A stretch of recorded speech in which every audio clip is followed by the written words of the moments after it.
सर्वमंगल मांगल्ये शिवे सर्वार्थ साधिके शरण्ये त्र्यंबके गौरी नारायणी नमोस्तुते। नमस्कार दोस्तों, मैं हूं ममता तिवारी और आप सभी का स्वागत करती हूं मेरे चैनल ममताज वे में। कैसे हैं आप सब? तो चलिए दोस्तों, आज हम इस वीडियो में जानेंगे माता के चौथे स्वरूप कुसमांडा स्वरूप की पूजा विधि हमें कैसे करनी है, भोग में हमें क्या लगानी है, किस रंग का वस्त्र पहने, मंत्र क्या बोलें, कथा क्या है, इसी प्रकार के हर नियम विधि जानेंगे। साथ में एक छोटा सा महा उपाय मैं आपके साथ शेयर करूंगी, आप लोग जरूर सुनिएगा। तो चलिए सभी महत्वपूर्ण बातें जान लेते हैं। तो आप लोग बने रहिए मेरे साथ मेरे चैनल पर। अगर आपको मेरा वीडियो पसंद आता है तो प्लीज़ आप मेरे चैनल को सब्सक्राइब कर दीजिएगा, बेल आइकन को प्रेस कर दीजिएगा, जिससे कि मेरे वीडियो के नए नोटिफिकेशन आप सभी के पास सबसे पहले पहुंचे। तो चलिए शुरू करते हैं और सभी महत्वपूर्ण बातें जान लेते हैं। तो सबसे पहले आपको बता दूं कि नवरात्रि के चौथे दिन हम माता कुसमांडा की पूजा करते हैं। माता का चौथा स्वरूप है।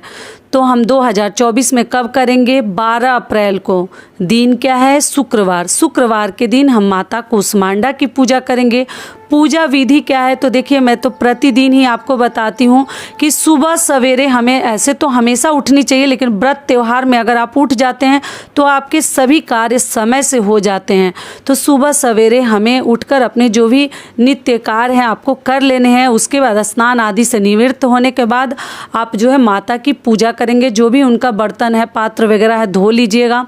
धोने के बाद हम कलश की पूजा करेंगे, मंदिर में माता की पूजा करेंगे। सबसे पहले गंगा जल का छिड़काव प्रतिदिन अपने पूरे घर में भी कर सकते हैं या केवल जो है अपने पूजा रूम में, पूजा घर में कर सकते हैं। और वहाँ पर बैठकर अगर आप पाठ करना चाहते हैं तो आप लोग पाठ भी कर सकते हैं। पूजा पाठ करके माता को फूल, सिंदूर, अक्षत जो भी आप लोग चढ़ाना चाहते हैं चढ़ा दीजिएगा। और जो वाटिका लगाई हैं उनकी भी पूजा प्रतिदिन वहाँ भी हमें करनी चाहिए। और करने के बाद किसी भी आसन पर बैठकर आप जो भी पाठ या चालीसा या कुछ भी पढ़ते हैं आसन पर बैठ कर पढ़िएगा। आप लोग पूछें दीदी खड़े खड़े पूजा क्या कर सकते हैं, मंदिर ऊंचा है या माता को ऊंचाई पे रखे हैं? तो जी मजबूरी में कर सकते हैं, या कोई चेयर वगैरह है तो बैठकर उस पर भी कर सकते हैं। लेकिन पाठ हमेशा नीचे बैठकर ही करनी चाहिए। लेकिन मान लीजिए आपको बैठने में प्रॉब्लम है तो थोड़ा ऊंचाई पर भी बैठकर आप लोग पाठ कर सकते हैं। तो सभी कार्य आप कर लिए। दीपक पक्का प्रज्वलित कर लीजिएगा, जला लीजिएगा, क्योंकि बिना, ऐसे तो अखंड ज्योति आपका जल रहा है, फिर भी पूजा करते समय घी का या तिल के तेल का आप लोग दिया पक्का जलाकर ही पूजा प्रारंभ करें। माता को कपड़े से पोंछ दीजिएगा। ऐसे तो प्रतिदिन बताती हूँ, मेरी बहनों को सब कुछ मालूम है। किस रंग का वस्त्र पहनेंगे? तो नारंगी रंग का, ऑरेंज रंग का, नारंगी रंग का हमें साड़ी सूट जो भी आपके पास है पहन लीजिएगा। नारंगी नहीं है तो पीला ले सकते हैं, माता को बहुत अधिक प्रिय है। ठीक है। भोग में हमें माता को, देखिए कई ऐसे राज्यों में लोग जो है मालपुए का भोग लगाते हैं। कुसमांडा माता को मालपुए का भोग लगाया जाता है, लेकिन वहीं पे कई ऐसे लोगों का मानना है कि नहीं, हम कड़ाही नहीं चढ़ाएंगे, अष्टमी के दिन माता को पहले भोग लगाएंगे, उसके बाद ही कुछ तलेंगे। तो अगर ऐसा नियम है तब आप लोग क्या कीजिएगा कि ड्राई फ्रूट्स, मिश्री, मेवा, फल, फलहार का भोग लगा दीजिएगा। तब आप लोग पुआ मत बनाइएगा। ये भी क्लियर हो गया। और माता का मंत्र क्या है? तो मंत्र बोलेंगे, या देवी सर्वभूतेषु माँ कुसमांडा रूपेण संस्थिता नमस्तस्यै नमस्तस्यै नमस्तस्यै नमो नमः। ये माता का मंत्र भी आप लोग बोल सकते हैं। और माता के पूजा में कोशिश कीजिएगा कि आप लोग इलायची लौंग तो हमें चढ़ानी ही है। छोटा सा जो उपाय है वो भी मैं आपके साथ शेयर कर दे रही हूँ। इलायची लौंग तो हम प्रतिदिन चढ़ाएंगे, वो तो मैं बता चुकी हूँ, सभी बहनें मेरी जानती हैं। लेकिन साथ में माता को हरी इलायची के साथ आप लोग सौंफ का भोग लगा कर देखिए। जिनके अभी रोग है, आप लोग बहुत अधिक परेशान है बच्चे को लेकर, हस्बैंड को लेकर, कि स्वास्थ्य हमेशा दीदी खराबी रहता है, कभी स्वस्थ नहीं रहते, या कोई भी आपके घर में बड़े बुजुर्ग हैं जो स्वस्थ नहीं रहते, तो माता को हरे सौंफ का भोग लगाकर एक बार पूरे परिवार के साथ आप लोग खा कर देखिएगा। या जो व्यक्ति निरोग नहीं है उनको ऐसा माना जाता है कि हरे सौंफ खिलाने से आरोग्य की प्राप्ति होती है।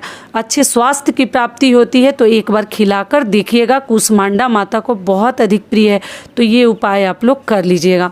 और अगला सबसे महत्वपूर्ण नियम क्या है कि आप लोगों ने पूछा एक दीदी कुसमांडा माता की पूजा का शुभ मुहूर्त क्या है। तो देखिए, नवरात्रि में 9 दिनों तक हम देवियों के 9 स्वरूपों की पूजा करते हैं, तो इसमें शुभ मुहूर्त का कोई नियम नहीं है। देखिए, जब आप तैयार हो जाती हैं तभी आप पूजा कर लीजिए। लेकिन अगर शुभ मुहूर्त के लिए आप लोग पूछे हैं तो आपको बता दूं कि देखिए, आप 6 o'clock से लेकर मतलब सुबह में 5:30 6 बजे से लेकर और 7:30 बजे तक अगर आप लोग पूजा कर लेते हैं, या मान लीजिए 8 बजे तक, तो बहुत ही अधिक सही होता है।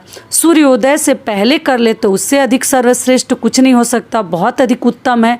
तो इस प्रकार हमें सुबह ही करनी चाहिए। लेकिन मान लीजिए किसी कारणवश देर हो जाती है तो आप पूरे दिन भी कर सकते हैं, कोई दिक्कत नहीं है, इतना चिंता आपको नहीं करनी है।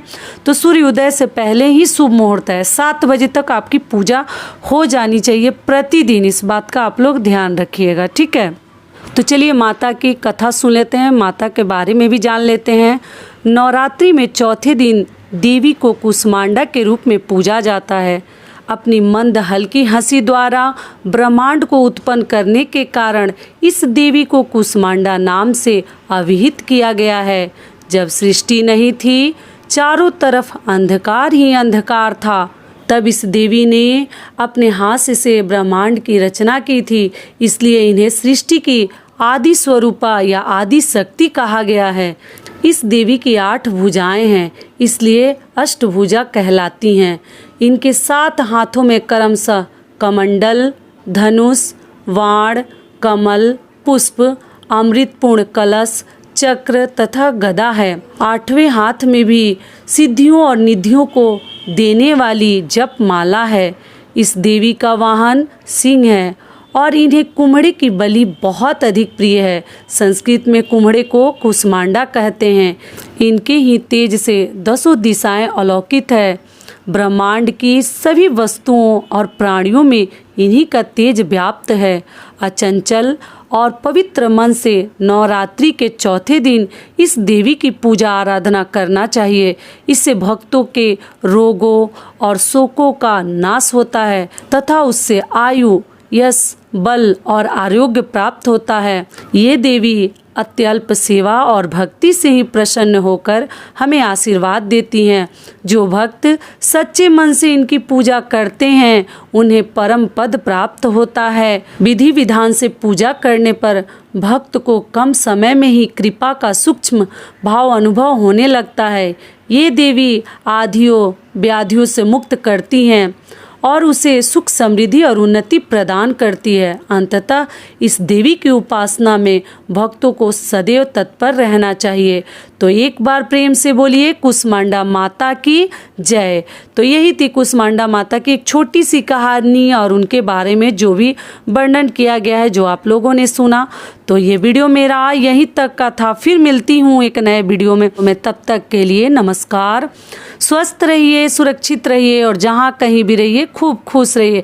और वीडियो पसंद आता है तो चैनल को पक्का सब्सक्राइब कर दीजिएगा और वीडियो को लाइक कर दीजिएगा। धन्यवाद।